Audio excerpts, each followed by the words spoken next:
Are you ready to answer my questions? Sure, what's your question? Boom.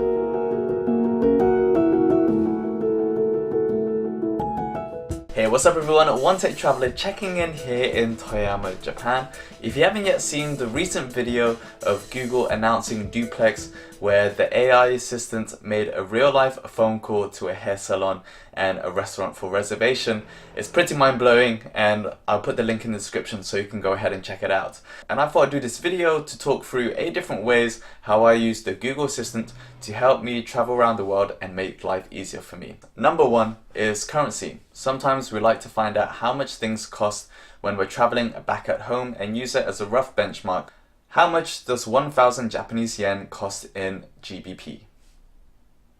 1,000 Japanese yen equals 6 British pounds and 71 pence. Not a bad exchange rate. If you want to buy bigger items, then it makes it much more easier to find that number out. And of course, these are rough estimations. Number 2 is finding things nearby. So sometimes we're on the move, we might arrive at our place late, and rather than scrounging around the internet or our apps, you might want to just ask Google Assistant, what are the nearby restaurants from me?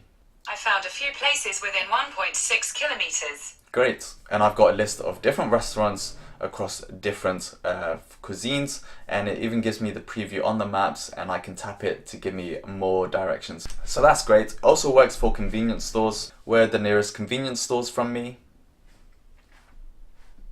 I found a few places within 1.2 kilometers. Nice, and there's places from 240 meters all the way up to 750. You'll notice that I use here because if you have your location on, it knows where you are through your GPS, and it can give you more relevant results nearby. Number 3 is sunrise. So if you're a creator like myself into photography, videography, and want to capture particular moments or conditions at a place that you're visiting, then it's always good to know what time sunrise or sunset is in the place you're staying or going to be flying to. So let's go ahead and do that. What time is sunrise tomorrow? The sun will rise at 4:48 a.m. This time I didn't use the word here, I just asked tomorrow, and it assumes that I'm talking about this place, which is correct. We can ask what sunrise is in, let's say, Korea. What time is sunset in Seoul? The sun will set at 7:30 p.m. And of course, with that time, we can also ask the forecast. What is the weather forecast looking like this week here?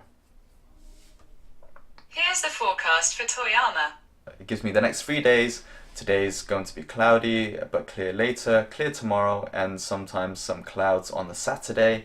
The temperature, humidity, the highs and lows of the temperature. So very useful to know, and of course you can click through to find more information.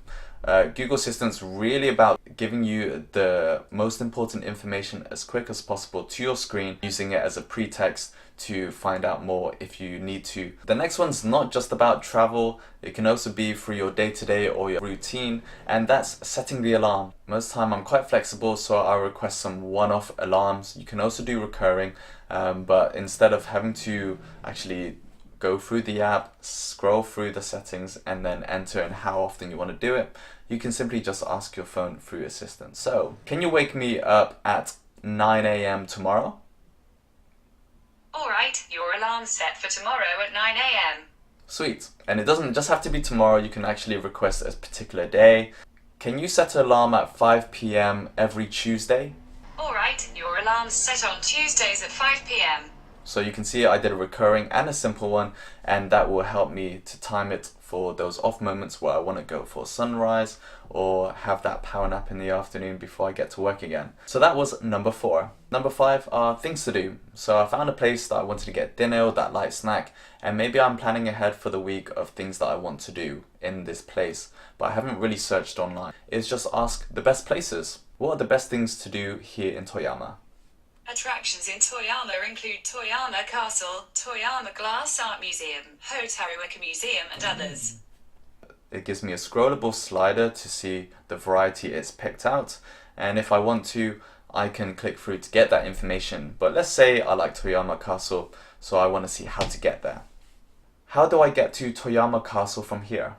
The best way to get to Toyama Castle by public transport is to catch departing at 4:31 p.m. from a 3-minute walk from your current location.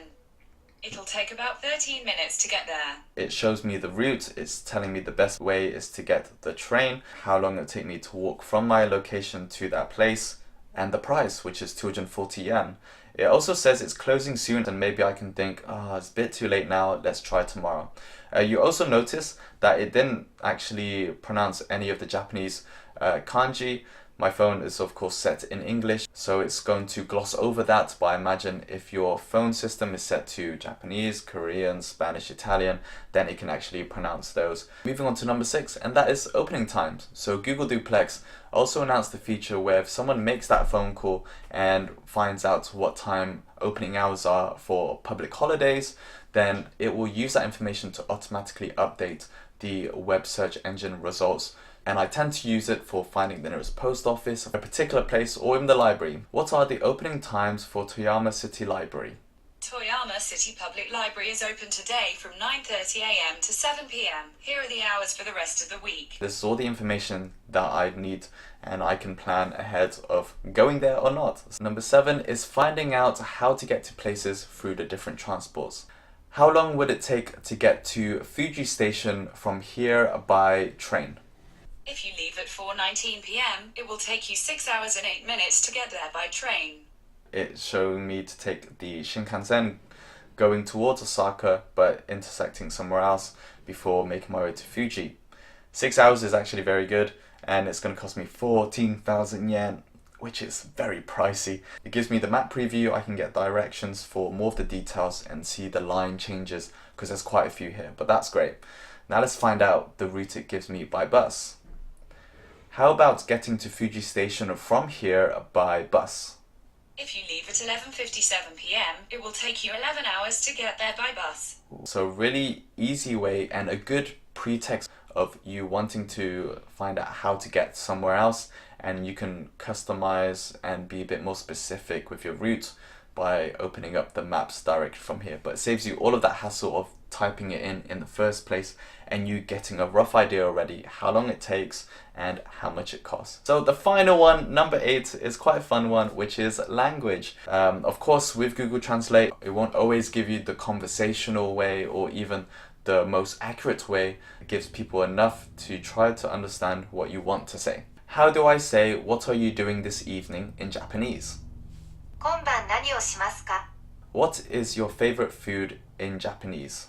好きな食べ物. It's using natural language without having to be specific on what I'm saying. I'm talking how I would ask someone, and it gives me the results. Technology can really help you by making life so much easier, provided you just have the internet and you've got Google Assistant or an Android phone. I thought it's a great way to show you and help you find ways of making life easier while traveling. So I hope you enjoyed this video. If you did, do give it a big thumbs up. I always appreciate it. If you want to see more awesome videos like this one across travel, lifestyle and tech, be sure to hit that subscribe button just down below. I'll see you in the next video, but until then, keep being awesome.